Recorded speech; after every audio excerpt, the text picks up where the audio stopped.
جھنگ جانا ہوا تو سوچا مائی ہیر کے دربار پر بھی جانا چاہیے۔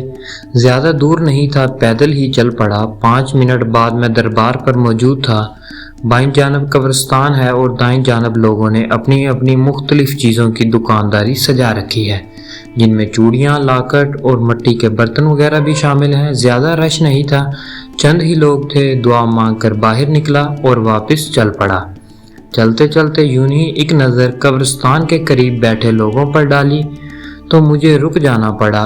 میلے کچیلے کپڑوں میں وہ سب سے الگ تھلگ بیٹھا، تنکے سے زمین پر کچھ لکھ لکھ کر مٹا رہا تھا۔ تجسس نے قدم اس کی طرف موڑ دیے۔ میں اس کے قریب گیا تو میری پہلی نظر ہی زمین پر لکھے اس کے مختلف چند لفظوں پر پڑی۔ وہ بڑی محویت سے ان الفاظ کو تکے جا رہا تھا۔ خوبصورت اور واضح الفاظ میں زمین پر ایک نام لکھا ہوا تھا، شبو۔ میں اسے سلام کیا، جس کا کوئی جواب نہ آیا۔ میں نے پھر سلام کیا تو اس نے ایک ادائے بے نیازی سے میری طرف دیکھا اور اپنے کام میں مشغول ہو گیا۔ میں اس کے قریب بیٹھ گیا۔ میرے اندازے کے مطابق اس کی عمر 50-55 سال کے قریب ہوگی۔ بابا، میں نے بیٹھتے ہی اسے مخاطب کیا۔ جا، چلا جا ادھر سے۔ اس نے ہاتھ سے اشارہ کیا۔ آ جاتے ہیں دل جلانے، جاؤ یہاں سے۔ بابا، میں نے ایک بار پھر پیار سے مخاطب کیا۔ کھانا کھایا ہے آپ نے؟ کھانا؟ ان کا لہجہ سوالیہ تھا۔ ہمیں کون پوچھے گا کھانے کو؟ ماں کے بعد کون پوچھتا ہے کہ کھانا کھایا کہ نہیں؟ ان کو آنکھیں بھر آئیں، شاید ماں کی یاد آ گئی تھی اور گزرا ہوا وقت۔ چلو کھانا کھاتے ہیں، میں نے کہا تو چپ چاپ میرے ساتھ چل دیے۔ کھانے کے بعد جب چائے پی چکے تو میں نے ان کو سگریٹ پیش کی، جو انہوں نے خاموشی سے لے کر سلگا لی۔ تجھے کچھ پوچھنا ہے مجھ سے؟ انہوں نے سگریٹ کا ایک گہرا کش لے کر مجھ سے پوچھا۔ ہاں بابا، میں نے کہا میں آپ کے بارے میں جاننا چاہتا ہوں۔ مجھے بتائیں آپ کون اور کہاں سے ہیں؟ یہاں کیوں بیٹھے رہتے ہیں؟ اور شبو کون ہے؟ شبو کے نام پر انہوں نے چونک کر میری طرف دیکھا اور کچھ دیر یوں ہی دیکھتے رہے، شاید سوچ رہے تھے کہ شبو کے بارے میں اس کو بتاؤں کہ نہ بتاؤں۔ پھر کسی فیصلے پر پہنچنے کے بعد مجھ سے مخاطب ہوئے۔ اچھا سن، تجھے بتا دیتا ہوں سب، شاید دل کا بوجھ ہلکا ہو جائے۔ دنیا میں کسی کو میرے دکھ کا پتہ ہو۔ ان کی آنکھوں میں نمی واضح تھی۔ میرا نام چودھری اکبر ہے۔ چودھری اکبر؟ ہاں ہاں ہاں ہاں، انہوں نے ایک کہکا لگایا اور لفظ چودھری پر خاص زور دیا۔ بھلا چودھری ایسے ہوتے ہیں؟ وہ خود ہی اپنی تحقیر کرنے لگے۔ فقیر ہوں میں تو فقیر، ہم سب فقیر ہیں۔ انہوں نے اپنی بات جاری رکھی۔ کسی نہ کسی کے فقیر، کوئی دولت کا، کوئی عزت کا، کوئی شہرت کا، اور وہ ایک لمحے کو رکے، کوئی محبت کا۔ میں بھی محبت کا فقیر ہوں۔ میرا نام اکبر ہے، اس کا نام صوبیہ تھا، مگر گھر والے پیار سے اسے شبو کے نام سے پکارتے تھے۔ صوبہ پنجاب کے ایک چھوٹے سے گاؤں میں رہتے تھے۔ گاؤں میں سکول ہی 5 تک تھا، سو شبو نے بھی بس 5 تک ہی پڑھا تھا۔ اس سے آگے اس کے باپ کی استطاعت ہی نہیں تھی کہ وہ شبو کو شہر والے سکول میں بھیج سکتا۔ اس کے باپ کا نام نتھو کمار تھا، جو اپنے باپ دادا کی طرح مٹی کے برتن بناتا اور بیچتا تھا۔ اس کی ایک ہی بیٹی تھی، شبو۔ وہ روزانہ صبح موٹر سائیکل پر شہر پڑھنے جاتا تھا۔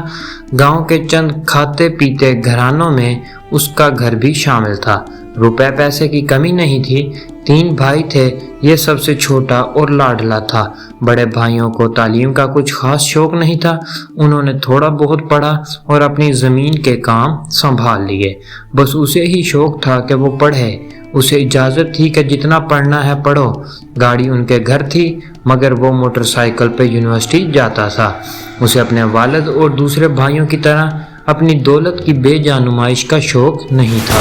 اس کا باپ اور بھائی اپنے نام کے ساتھ چودھری لگاتے تھے، مگر یہ صرف اپنا نام اکبر بتاتا تھا۔ لفظ چودھری سے اسے چڑ تھی۔ ایک شام وہ اپنے گھر کی بیٹھک میں اپنے والد اور بھائیوں کے ساتھ بیٹھا تھا کہ اس کے والد اور بھائی زمین کی آمدن کا حساب کتاب کر رہے تھے اور وہ بیٹھا بور ہو رہا تھا۔ باہر گھوم کر آتا ہوں، اس نے سوچا اور اٹھ کر باہر نکل گیا۔ وہ ابھی چند قدم ہی چلا ہوگا کہ دوسری طرف سے نتھو کمار آتا دکھائی دیا۔ وہ کچھ پریشان سا لگ رہا تھا۔ اس سے پہلے کہ نتھو اس تک پہنچا، اس نے آگے بڑھ کر خود پوچھ لیا، چاچا کیا بات ہے، پریشان لگ رہے ہو؟ ہاں پتر، نتھو بولا، میری گھر والی بہت بیمار ہے، پنڈ کے ڈاکٹر نے کہا اسے جلدی شہر لے جاؤ، مگر میرے پاس کچھ نہیں جس پہ اسے لے جاؤں۔ تیرے ابا کی منت کرنے آیا تھا کہ اپنی گاڑی پہ شہر کے سرکاری ہسپتال تک چھوڑ آئے، بڑی مہربانی ہوگی ان کی۔ چاچا تو چل گھر، چاچی کو تیار کر، میں گاڑی لے کے آتا ہوں۔ اکبر نے اسے وہیں سے واپس موڑ دیا اور واپس آ کر اپنے ابا کو ساری بات بتائی۔ ہم نے کوئی خیراتی ادارہ بنا رکھا ہے کہ جس کا دل کرے منہ اٹھا کر چلا آئے، اس کے باپ نے ذرا غصے سے جواب دیا۔ اور انہوں نے تو کیا؟ گاڑی ہم نے لوگوں کو ہسپتال لے جانے کے لیے لی ہے۔ اس کے بڑے بھائی نے بھی اپنے والد کی ہاں میں ہاں ملائی۔ اس نے بہت دلیلیں دی کہ یہ ایک نیک کام ہے، بھلا کرنا چاہیے انسانوں کو، مگر ان پہ کوئی اثر نہ پڑا۔ الٹا جواب ملا کہ پڑھائی نے تیری عقل خراب کر دی ہے۔ مایوس ہو کر اس نے بائک اٹھائی اور ساتھ والے گاؤں میں اپنے دوست سے گاڑی مانگ لایا۔ گاڑی لے کر وہ نتھو کمار کے گھر پہنچا۔ گاڑی میں نتھو کے ساتھ اس کی بیٹی بھی بیٹھی تھی، مگر اس نے خود کو ایک بڑی چادر میں چھپا رکھا تھا۔ وہ ان کو لے کر ہسپتال گیا۔ 5-6 گھنٹے بعد ان کو واپس جانے کی اجازت ملی۔ وہ ان کو لے کر واپس گاؤں آ گیا۔ دوائیوں کے پیسے بھی اس نے اپنی جیب سے دیے تھے۔ ان کے گھر اتار کر اس نے اجازت چاہی تو نتھو بڑے ہی عاجزانہ سے لہجے میں بولا، پتر ہماری اوقات تو نہیں ہے، پر اگر چائے پی لو تو ہمیں بہت خوشی ہوگی۔ نہیں چاچا، ایسی کوئی بات نہیں، اس نے کہا، اور اس خیال سے کہ چچا نتھو احساس کمتری کا شکار نہ ہو، وہ گاڑی لاک کر کے ان کے گھر چلا گیا۔ شبو پتر اکبر کے لیے چائے بنا کر لا جلدی سے۔ نتھو کی خوشی دیدنی تھی۔ شبو جیسے ہی چائے لے کر آئی، اکبر کی نظر اس پہ پڑی۔ اب تک اس نے خود کو بڑی سی چادر میں چھپائے رکھا تھا، مگر گھر اس نے صرف دوپٹہ لے لیا تھا۔ اکبر کو لگا کہ اس نے آج تک جتنے بھی حسین دیکھے ہیں وہ مصنوعی تھے۔ حقیقی حسن اس نے آج پہلی بار نتھو کمار کے گھر میں دیکھا تھا۔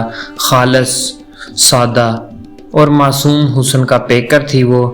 شاید کسی پہ دل ہارنے کے بعد کچھ مخصوص لمحے ہوتے ہیں شاید، اور وہ وہی لمحہ تھا جس میں اکبر اس پہ دل ہار گیا تھا۔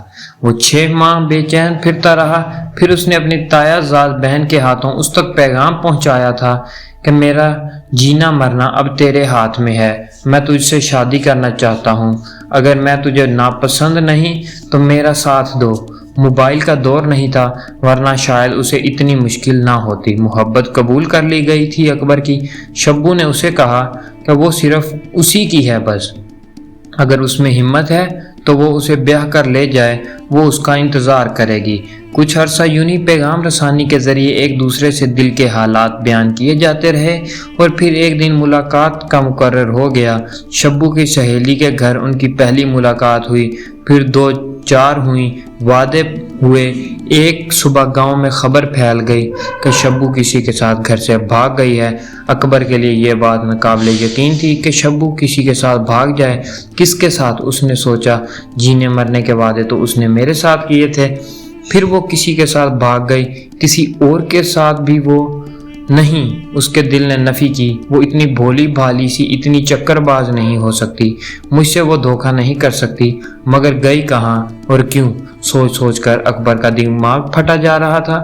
گاؤں میں یہ بات چل رہی تھی کہ وہ اپنی رشتہ دار عورت کے ساتھ دوسرے شہر رشتہ داروں کے گھر جا رہی تھی، کہ اس شہر کے بس اڈے پہ وہ عورت اسے ایک جگہ بٹھا کر گاڑی کا پتہ کرنے گئی تھی۔ واپس آئی تو شبو وہاں نہیں تھی۔